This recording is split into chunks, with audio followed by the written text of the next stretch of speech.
Good evening, treasure hunters. This is Blake coming to you live from New Mexico, and joining me, as always, from Washington State, it's Bryn and Cody. How's it going, guys? Wonderful. Been enjoying the hunt, getting deeper in day by day.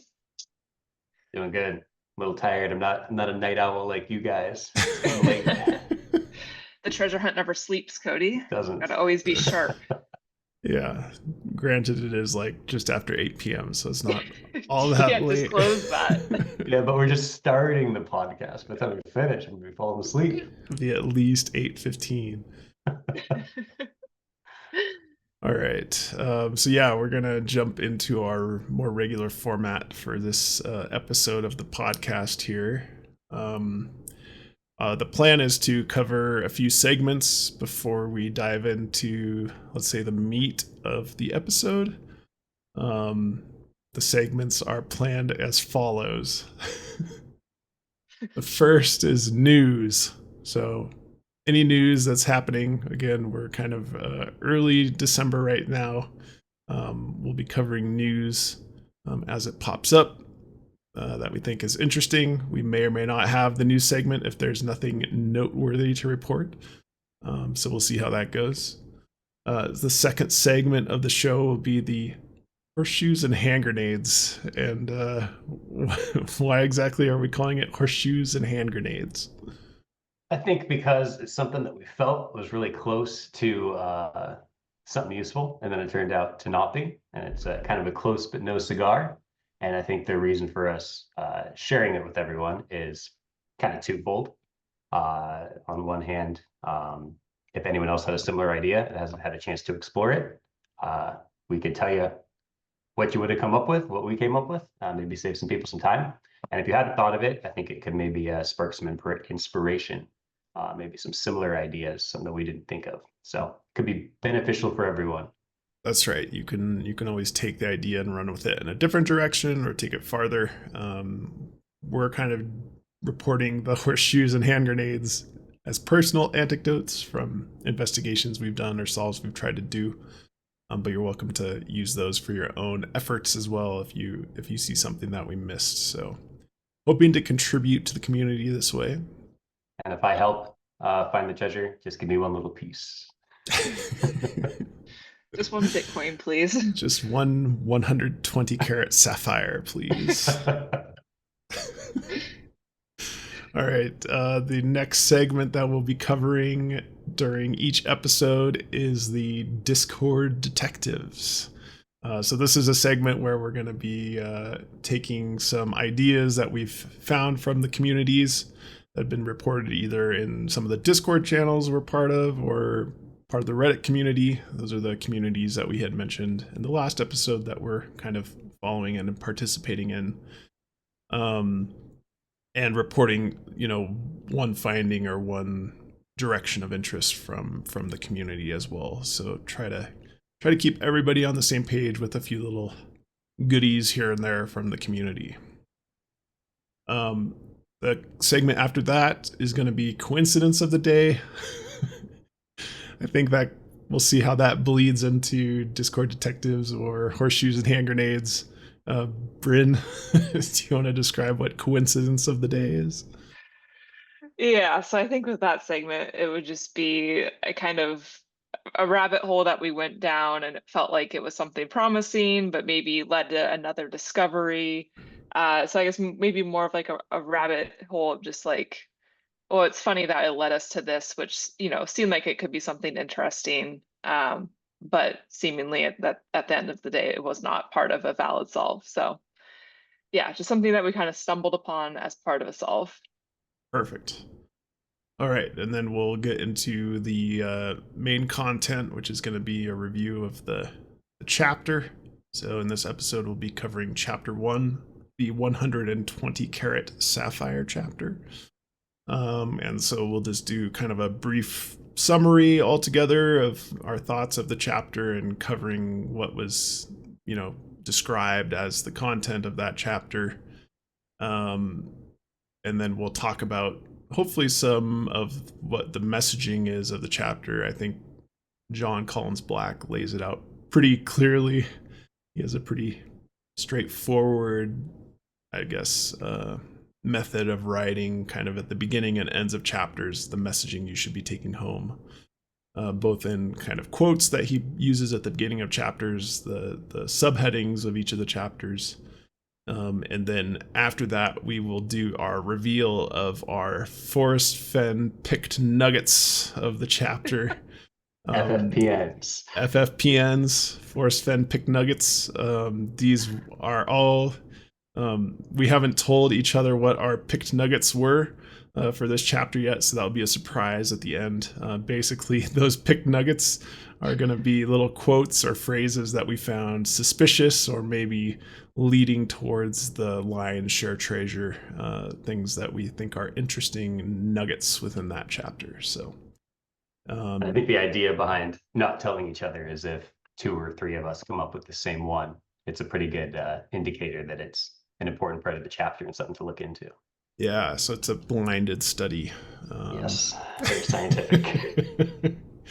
All right, so we're hoping everybody gets a little something out of the podcast, depending on your interest, either in learning about the chapters, about news, etc., etc. So anyway, that's what we're going to do. Any questions? Sounds great. We can Questions get from right us? into news. Yeah, let's get into news. Yeah, I'm ready for All news. right, news number 1, and one of one for today's episode, fake book alerts on Amazon. So there's been reports from the community and reporting from Jon Collins-Black himself that there's been a lot of instances of fake books going up on Amazon, particularly. So please be on the lookout for those. If you see one, if you're browsing on Amazon and find a book that looks fake or is fake that is trying to take advantage of the popularity of There's Treasure Inside by Jon Collins-Black, please report that so that it gets taken down. We don't want to have a bunch of people getting fake books. I'll show an example of one here. You can see this one is called There's Treasure Inside, but the subheading's a little bit different than the actual book. Odyssey of Hidden Wealth book by Joe Carson Brown. Interestingly, that author has the same initials as Jon Collins-Black. And there's a little screenshot you can see of what the inside of that book looks like. So obviously a scam book trying to take advantage of the popularity of the actual There's Treasure Inside book. Please be aware, don't get tricked by that. This image came from a Reddit post where somebody's brother accidentally bought this book, and the guy that posted it was laughing at him so hard. So the ultimate red herring. Yes, you're actually using the wrong book.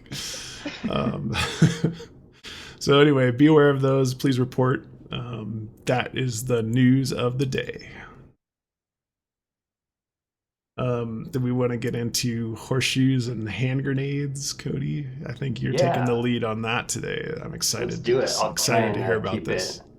I'll try and keep it fairly condensed because I could talk about it for a while here, I think. But so my kind of horseshoe and hand grenade moment where I felt really good about a potential solve or finding a potential clue that so far hasn't panned out, and I'm kind of losing hope that it's going to pan out.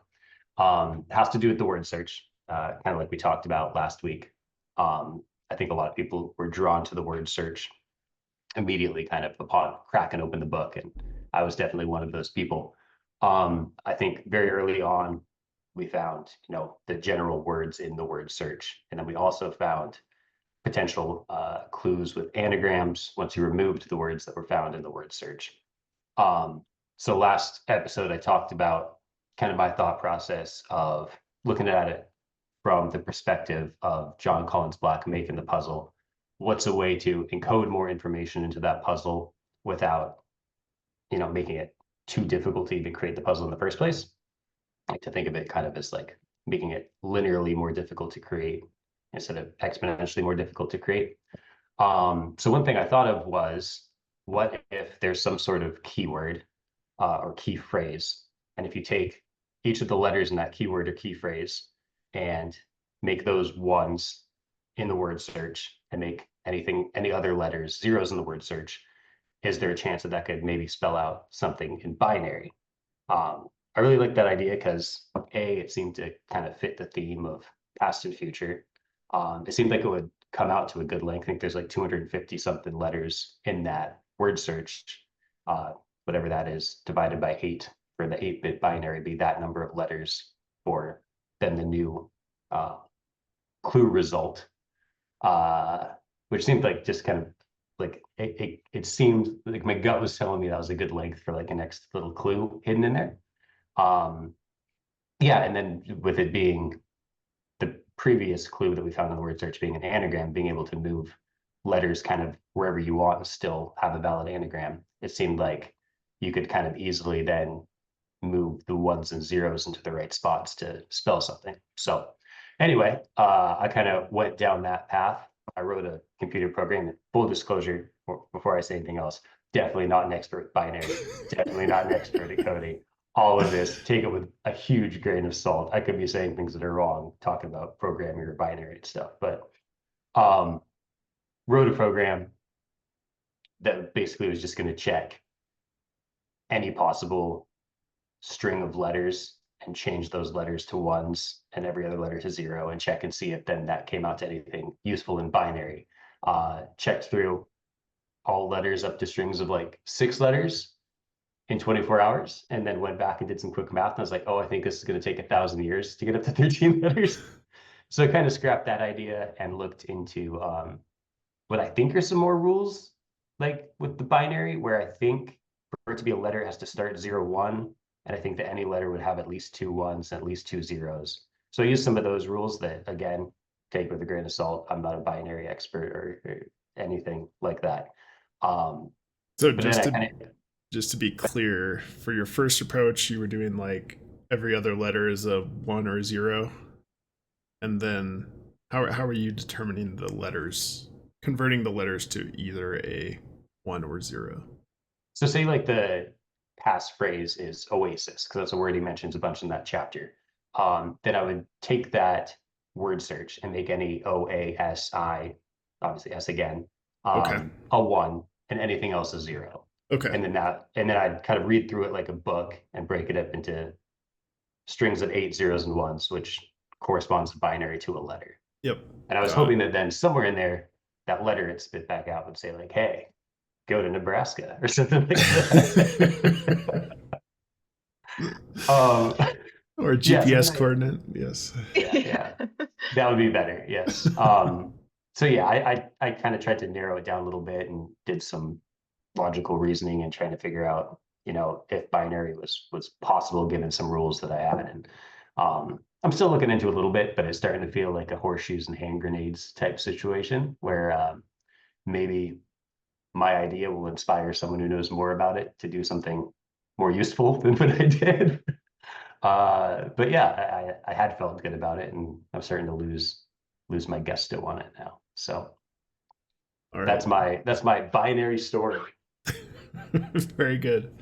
Yeah, Cody had told me that the script would stop running. Is that even the right lingo? The script, like I could see it tracking through on the computer in the program, and he's like, if it stops, it's gonna say the code or the word that it found. And there was a couple times I looked across the room and I thought I saw that it had stopped, and I would sprint over and it was still going. So many false alarms.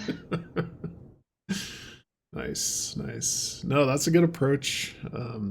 I like that approach. I didn't know quite how to tackle it myself, so I'm glad you had some chops to at least take a first, second, third pass at that with some different solutions. So very good. Maybe still some fruit from that, but yeah, as you're saying, nothing obvious at the moment, and you've lost the wind in your sails a little bit on that one. A little bit, yeah. I have some other ideas on how I might branch out on the same idea in the future, but I'm not keeping the idea to myself anymore. All right, fair. Should we get into the Discord detectives approach? Please do. I'm excited. All right. So yeah, I think this one has been batted around quite a bit over the past few weeks, even since the book was released as a potential solve of the first clue. So I'll talk about it here. And the reason I wanted to bring it up is there hadn't been a lot of visuals in relation to it. So I'll show one today just to kind of give everybody a view of what is being discussed. This particular solve is related to the past and future box, which is one of the smaller boxes. It's one of the later chapters in part 2 of the book. There was discussion about finding state abbreviations that were unused in some of the words and some of the anagrams that were found in the word search. So there was a TN for Tennessee, there was a NC for North Carolina, and there was a SC for South Carolina. And then kind of up in the upper right corner of the word search, and I'll pull up the graphic now here. So kind of you can see that there's a TN here. It's actually a little bit hard to see where my arrow is pointing. There's a North Carolina and there's a South Carolina.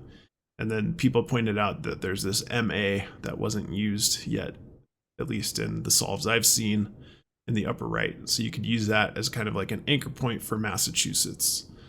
And so I've done just a very rough job of overlaying that word search over the state abbreviations here, here, and here. And then there's also kind of a state and a divide. Not quite sure how to use those yet. There's not really consensus on that that I've seen. And so people thought maybe lining this up, overlaying it on a map, and then looking at where this row of zeros or this row of O's are as kind of like an X might kind of indicate where a potential solve site is. There's also the singular X in the word search too. Exactly right. And there's only a single X in all 300 letters of the word search, and that would place it somewhere in Western Alabama if you were to follow this rule. So anyway, that's the Discord detectives solve that I wanted to relay to everybody tonight. Any questions? Yeah, do we want to talk about our gut feeling on the validity of the solve, or are we just relaying I'm happy to hear opinions on this. Definitely. There's a lot of discussion right now about, Kentucky, Tennessee, North Carolina, Ohio solves. And a lot of people are using this as evidence for that. So if you were not to overlay the kind of states on a map like this, I think the row of zeros, the X of zeros up here, would kind of put you into Ohio as well, just based on scale of the word search. But I don't know I don't know how much to believe with this. I mean, just my initial gut of like, this scenario feels like a stretch if I were to be developing a puzzle and like try to create something with such precision. This just kind of gives me anxiety. But just because I can't necessarily think of through how I would develop it in this way, it's like, doesn't mean he can't. Right.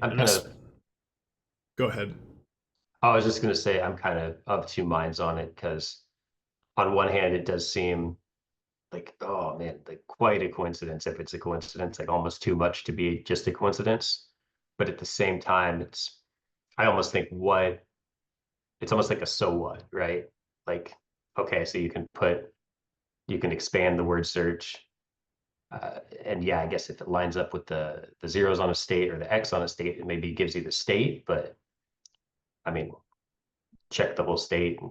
It's going to take a while. It's going to take almost as long as writing the program. I think ultimately, like, that technique, at least from what I can get, like, I don't think that ties into necessarily like the theme of the chapter that well, of like, the old school gaming, or bringing that into like any current game or anything like that, or like a technological approach. I mean, if you're putting it in Excel, at least then you're getting like, the grid to overlay to be able to do that. But I think kind of like what we said before, I don't know if it's necessarily fitting with like the spirit of the chapter itself, but maybe I haven't thought that through.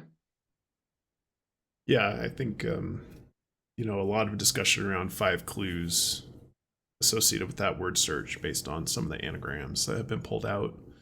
I could certainly see that as one of the clues to get you to a rough area. Like, that seems super reasonable to me.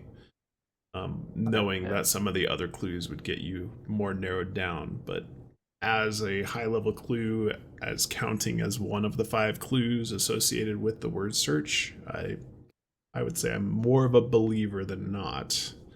Not that anything I've seen is actionable from my end yet, but you're not buying a plane ticket based off of the like his boots on the ground. Not boots on the ground. I think we'll talk about that when we get into chapter content, but I have some thoughts on kind of our team's approach to going boots on the ground. We can talk about that a little bit later.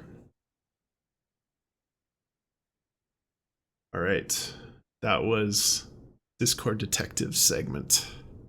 Now let us talk about coincidence of the day. Bryn, do you have a coincidence of the day to report? You bet I do. This coincidence also fits in our theme of discussing the word search in the past and future box. And so I think there's been a lot of discussion around various cipher methods that can be applied to this word search. I think given that you can be fitting a lot of 5x5 grids within this overall word search, and then obviously we had the hint rail within the word search as well, could be leading us towards a rail cipher. So anyways, trying a lot of different cipher techniques. Ultimately, as we've been messing with the letters, we found that by advancing the top 3 letters in the upper left hand corner, so essentially the first 3 letters of the word search, 19 characters, which we have 19 identified as a word in the word search, also within that row. So if we advance those 3 letters, 19 characters, it spells out Jon, Jon, which felt like a nice little find at the beginning when you're like, the first 3 letters have now become something. Yeah, we haven't been able to necessarily find any other hidden messages with just fancy 19 characters. Yeah, I so think that's Caesar cipher approach. Just it's a QVU are the first 3 characters in the upper left of the word search, and then you just advanced each of those letters 19 letters up, and then it spells out Jon. Yep. So yeah, I mean, do you think that's a coincidence, Cody, or do you think that's by design? You're a math guy, right? Right, Blake? What's the chances of any 3 letters spelling Jon? Is that like 26 to the 3rd power? Something like that? I think the fact that it was 3 unused letters previously that ended up spelling it, and it's the first 3 letters. My gut tells me not coincidence, but also not useful. Almost like a signature on the word search. Yeah. Like hiding his name in there is a little tribute, but not something that's necessary for finding treasure. That's my gut. Yeah. You've done a lot of work on the Caesar cipher approach, and we haven't gleaned anything additional besides that coincidence. Right. Yeah, I mean, hiding his name also, it could be fitting with the chapter. So yeah, it's a good take. A little Easter egg. Could be. All right. So that was coincidence of the day. Thank you, Brent. A little sound effect for our transitions between segments. Not quite there in production value yet. Sorry. You want to make us some sound effects? That'd be great. Send them to tips.ttiunofficialpodcast@gmail.com. No longer just for tips, but also help with production value. Production improvements. All right. So, should we hop into the chapter for the day? You guys ready for this? Ready. All right. So the chapter we're going to be covering today is chapter 1 of the book. It's called The 120-Carat Sapphire. The subtext of that is a plan that changed the world. And there's 2 quotes associated with this, one from Eleanor Roosevelt. It takes as much energy to wish as it does to plan. And by Mary Oliver. Tell me, what is it you plan to do with your one wild and precious life? So that is kind of the opening of the chapter. The chapter kind of starts off with an anecdote from Jon Collins-Black about his son drawing a treasure map. He asks him what kind of map it is, and his son says it's a treasure map. That context is that Jon had never mentioned to his young son that he had done this treasure hunt at all. And so Jon argues that it's in his DNA and human nature, that people are interested in finding treasure, whether that be physical or the friends we make along the way. Personal, the friends we make along the way. But that's just kind of a little snippet at the very beginning, and then he kind of dives heavily into talking about the founders of Apple and the CEO that they hire. So that's Steve Jobs and Steve Wozniak as the founders, and talking about how the CEO, and I'll have to look up his name, I forget off the top of my head. Mike Scott. Scotty. Yep. How Mike Scott kind of actually had a plan and the business chops to take the Steve's ideas and actually make a business out of them. So a lot of talk about kind of the founding of Apple and things like that. Yeah, and the importance of Mike Scott in particular and his ability to pre-plan, and really focusing in on how, if he kind of alluding to the fact that if he wasn't there doing so much of the planning and thinking ahead, that Apple wouldn't have been what it was, even though other people like Steve Jobs and Wozniak get and a huge amount of credit, and you rarely hear his name. Yeah, I mean, I think that main part, like Scotty not getting the recognition, or like we don't have the name recognition of him like we do of a Steve Jobs or Steve Wozniak, and like acknowledging the credit that is due to the planning and the success of the company.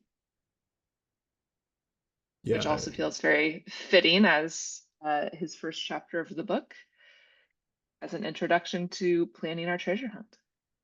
Right. So I think that's kind of one of the main themes I wanted to talk about is the first thing to do is formulate a map. That's a partial quote from the book. And I think that's, at least from our perspective, kind of how we're approaching this hunt, I would say, in that we're not ready to jump to conclusions or anything very quickly. We're being very deliberate in trying to come to a solid answer, ignoring some of the noise that we're hearing in the communities and being taken into some of the solves that have been found early on. So, for example, a lot of people are focused on Lake Tahoe as kind of the region of where this past and future box might be found, which is, again, not related to this chapter, but later in the book. Which may or may not be a correct solve. I don't think we are all convinced based on the evidence that we've seen. And we know that not all the evidence that everybody has and all the different ways they're solving it is public information. Some people are keeping some key findings for themselves, right? That aren't necessarily public knowledge or distributed publicly yet. But I think that's kind of our general approach, in my opinion. I don't know if you guys have other opinions, but we're being very deliberate and not jumping to conclusions. We're keeping an open mind. I think we are now. Day one, we got pretty excited. We're looking to play tickets. Find one word in the word search, we're ready to go. I think you two probably balance out my enthusiasm and ability to get lured into a solve. So that's good. That's good. But Yeah, yeah, I think at this point where I think we've been able to take a step back and acknowledge that the complexity of the solve will require having a complete solve before, it's really actionable. at least something that's tangible and fits the clues, right? So I think for the one we've been focusing on, which we've been talking about quite a bit, is the past and future box. That's the one that does have the word search associated with it. There's an anagram within the word search that says there are 5 clues in this word search, and so in my mind, I want to have all 5 clues identified, even if they're, not fully translated, let's say, but I want to be able to point to 5 different things and say, I think these are the 5 clues before we attempt to solve or boots on the ground, I would say. That's my personal approach. Okay, yeah. And I think kind of we alluded to this or talked about it a little bit back in the first episode, but to me, one of the things that I really want to see is a tie back to the theme or the spirit of the chapter, especially for those 4 smaller boxes. And that's one thing I haven't really seen in some of the solves I've seen by other people. There's a lot of, oh, I found these words in the chapter and it matches this place on the map, which I think there's a lot of places where that happens throughout the US. But kind of that overarching theme of why did he hide it here and write the chapter like this? I haven't really seen any ties that I'm convinced of that address that. Yeah, that's a really good point. I just want to mention that the reason that this chapter is the 120-carat sapphire chapter is because of Scotty, the CEO of Apple early on. He turned into be a pretty big gem collector, and so this 120-carat sapphire was once part of his collection, and now is in one of the treasures. So that's kind of the full circle, I would say, of that chapter's theme, or at least content, is why this chapter was written about the founding of Apple, because the sapphire once belonged to the CEO of Apple. I do remember when I first read the chapter, being the first chapter, I was surprised. My expectation would be that it would be a lot more writing about the object itself. And I mean, I feel like 90% of the writing was obviously it all ties back to the sapphire, but all of the Apple talk and all of the like his own personal experience with his child talk, it was just I guess different than I expected. And I think there may be I might approach trying to find hints in the different areas differently than I would have if it was just all about the sapphire. Um, I do also think that he has you kind of talked about him having a very distinct writing style. And I do think it really jumps out when he's saying something that needs to be like read a few times and write this down. It's almost as if he like wrote the whole chapter and then thought, all right, I'm going to go back and throw in some hints. And they jump out to me at least through the first few chapters. That's I don't know if interesting. anyone else feels the same way. I don't think I do. Oh, I was gonna say I feel like there's distinct like lines. I'll be like, okay, this is one to come back to or revisit. And I guess I believe that I can make those into clues, but I don't want to be like 100% set on that yet because I think uh, I'm trusting that he's smart and has been very deliberate about this, and so I think there could be a lot of things to mislead us as well. Yeah, and Total, kind total. of, Sorry. no, I was going to say, going back to Cody's comments from the first podcast episode about how do you hide the key information in thousands of words of text, like, has to be somewhat identifiable, right? Hmm. Total tangent here. Give me 30 seconds to talk about this. But what do you guys think about red herrings? Do you think he specifically put things in that jump out as hints and are totally meant to throw you off, or do you think anything that looks like a hint is probably either a hint or kind of just a nerd and not specifically meant to throw you off. What's your gut feeling on that? I don't think Brand. he's like writing specific passages or anything like that to be like, oh, let me throw them off the scent. That feels, if it's going to be as hard as I think we think it will be, then I can't imagine that that seems like a fair layer to be adding in. I could see where it's like in a certain puzzle or like a certain part of a solve, something coincidentally is in there. I could see it being like, well, we're going to leave that, and that, people could be interpreting it that way. But I don't think he went through with a comb afterwards and was like looking for areas to insert red herrings. It's less deliberate, I guess, is that would be my hope. But I don't have any evidence to say one way or the other. I don't really know his thought process all that well in terms of whether or not it's ideal to throw red herrings in there on purpose to make the treasure hunt last longer. I'm hoping that it's just hard enough as is that he doesn't need to do that. Yeah. But it's an unknown to me. And I mean, that's part of like everybody so anxiously awaiting a treasure box being found with the solve being revealed, is I think that will unveil a lot of those types of details.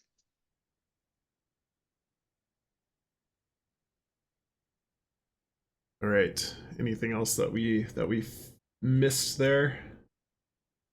I think we get into our nuggets. Our FFPNs. Should we talk about our Forrest Fenn Picked Yeah. Nuggets? Did everyone choose one, or did you choose multiple? I got one. narrowed it down to one. Okay. That was the rule, Blake. Yeah, I know, but it's so interesting. We might have some backup ones if you want, but yeah, I have one as well. Mine's kind of cheating because I have one, but it kind of incorporates two things. Okay. There we go. Who wants to start? I'm so excited for this. And I'm excited to see if we like overlap but picked out the same things. All right. All right. Okay. I would like to start. And I think let me find my note here. So I am specifically, my nugget is the word roadmap. And I think so this entire chapter is about planning. So it's easy to understand how you can be integrating roadmap in, along with any planning talk. That's just kind of a no-brainer that works. But I think the way that he's using roadmap feels pretty forced in some of these situations, and the amount of times that he's specifically using roadmap in the context seems suspicious to me. So a few examples, just at the beginning, right out of the gate, he's talking about his son making the treasure map down in their basement or wherever it was. And he talks about it specifically as an LA roadmap. I mean, why would you not just call that a map of LA or something like that? Why specifically a roadmap? And then when he's talking about the inception of Apple, he talks about roadmap to growing Apple. So specifically Scotty's plan. It seems easier to me to just call it a plan, but no, it's a roadmap. And then I have a quote here. The first critical step to acquiring something that we desire, have a roadmap. So in all those situations, it feels to me like, yes, you're saying have a plan, but why roadmap specifically? So I don't know. That specific word seemed a little suspect. I like that a lot. I like that take. That's a good one. I breezed right close past to mine. That. Yeah. So you found it at least 3 times, the word roadmap. Yeah, I just jotted that down, and I think that I want to say as a 4th reference, if not more. So it felt forced to use the word roadmap. Interesting. And I really like that, because you could imagine out of 23 plus chapters that maybe you are trying to map something out that leads to an X or something like that if you were to map it out on a roadmap. Very interesting. Very good. Yeah. A plus. And that's also an interesting idea, Blake, about possibly the chapters being linear almost, and like each chapter you're supposed to like figure out what it is and go the next step using that. That could be an interesting idea too. That's kind of, I mean, out of the gate, my, I guess, initial interpretation of how to read the book. And when he says like read it one time through, go back and then start to make some notes, I think I could be wrong, but I feel like that's maybe he's giving you the path to the steps of how to solve this puzzle. So if it's initially like you will physically, like geographically need to figure out, your map for the solve, which I guess goes back to the argument of the overlay on the map of the US for the past and future box. Yeah, it seems like maybe that's his nod to this is your first step in a solve. Yeah, and maybe, I mean, he does do a lot of saying things just like very upfront, very brashly, like, hey, do this. And Mhm. it's really hard to do that because there's just so much other stuff pulling your attention away. But maybe we do need to like be really, really deliberate about if he tells us to do something, do that. I mean, I think we can't overlook like the he just plainly tells you the theme of the chapter. Yeah. So I think there's certain things I think need to be thought through in a very intentional, complex way, but I also think you can't get too lost in the details. You need to keep a high level as well. Cody, you or me? You can go. Go ahead. All right. So my nugget that I selected out of 2 nuggets was I think it's on the last page of the chapter on page 25 of the book. I'll read the full quote. For me, the stakes of parenthood can often feel high, and parenting well can at times seem a monumental task. So I picked up on monumental as my nugget of the chapter, thinking that maybe that's a hint towards it being near a monument in the United States, a famous monument. Not as cool as Bryn's, but that was a keyword that I picked up on. It's only mentioned once, but I don't know, saying monumental as describing parenting is reasonable, I would say, but I don't know. For some reason, that word just stuck out to me. So that's my nugget of the day. I like that. And I think that also kind of struck a chord with me just because of some of the rabbit holes that I went down through, some solves of like using monuments as landmarks in those solves. It I guess for me going back to confirmation bias, like, well, this would affirm what I was thinking on this solve. So it did stick out to me in that way. All right, Cody, what was your Yeah, Forrest Fenn I pick like nugget? my FFPN. Yeah, I really like both of your FFPNs. I feel like yours are better than mine. I had a tough time narrowing mine down, and I'm kind of wishing I would have picked a different one now because it kind of just feels more along the same thought process as both of yours. Um, but maybe I'm supposed to do something different. Maybe that'll help more. Yes. Um, and I'm not convinced it's even a very good answer. But I thought, all right, I'm also gonna do my cheating thing a little bit here because it's kind of two. But I kind of picked the caption descriptions.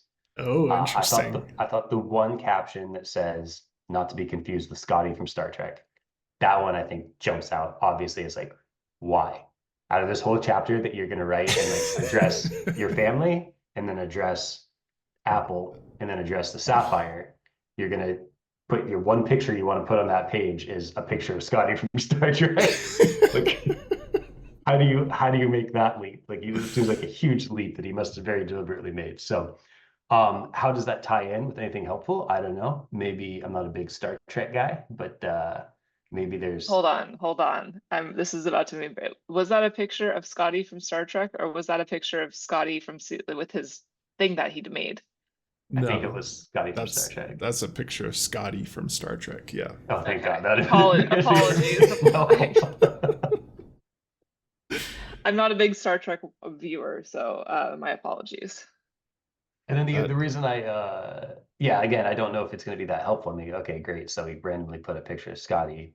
I feel like there's a lot of information that you could get from that, but how do you confirm that was his intent? It's kind of tough. But and then the reason I said kind of a couple of captions, just caption descriptions instead of just that one.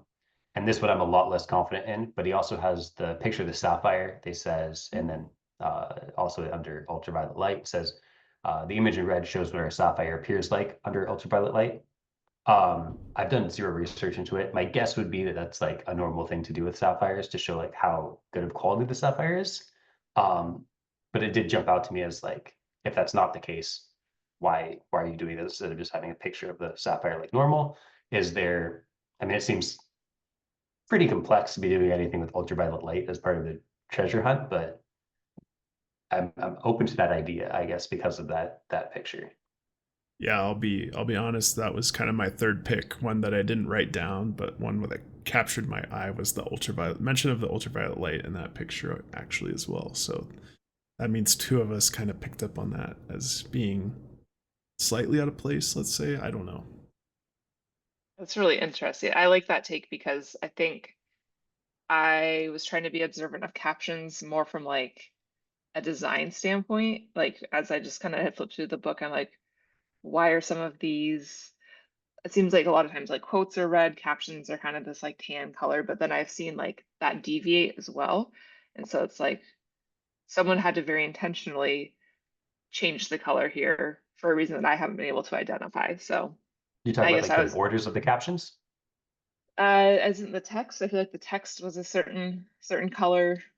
Just I guess the treatment to the design of the captions or this like supplemental text in different ways. So I hadn't necessarily like looked too much into like the captions themselves, including not the picture.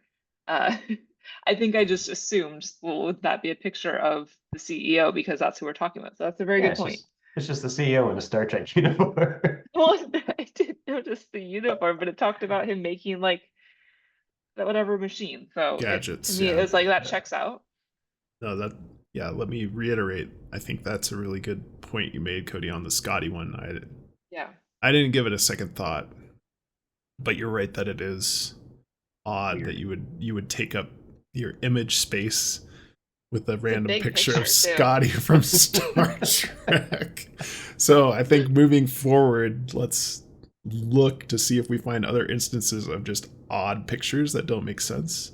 I think in my reading of the book the first time through, certainly like the illustrations and things all seem to fit, the theme and are much more directly related to the chapter. So that is very strange actually that you bring that up. That's a good One more point. bonus one. I think he described his child's eyes as laser blue. So that was my second one. Ah, Yes. yeah, all right. His eyes beamed at me like lasers. There we go. Beam me up, So Scotty. See, I know something about Star Trek. that's right. Ooh. Lasers focusing on Scotty, and the ultraviolet light kind of all relates to Okay. technologies, things like that. I don't know, but yeah, I that one really threw me off as well. The lasers. I like that. I like it. I'm glad we're talking through this the way that we are, because I feel like I'm picking up on a lot more than I would have by myself. I know. I already want to go back and like reread the chapter again. Yeah. All right. Well, I think that was a highly productive Forrest Fenn series of nuggets. Yeah. Good nuggets, everyone. Great FFPNs. Yeah, I'm amped up. I want to go read the chapter again. All right. Any closing remarks, final thoughts on chapter 1 or any of the other topics we covered tonight? I don't think so. I mean, I think it's just overall like in a book format, it's like it's just a good way. It felt like a good foundational chapter to just like kind of get creative juices flowing and like start to think through how you should be trying to read his voice, what types of things to be deciphering. So yeah, it was short and sweet, had a good story, and I felt like it gave good insight to both him and the format of how this puzzle will be solved. All right. Feel free to give feedback, or if you have tips, particularly about chapter 1 or any of the other solves. Sound effects for our segments. Feel free to send those in to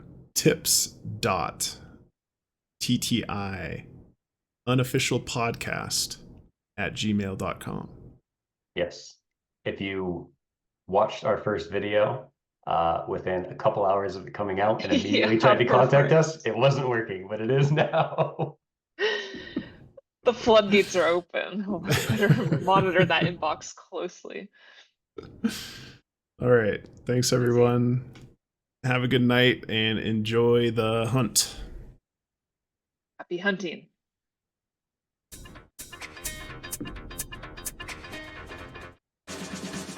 Searching for clues, let's find you.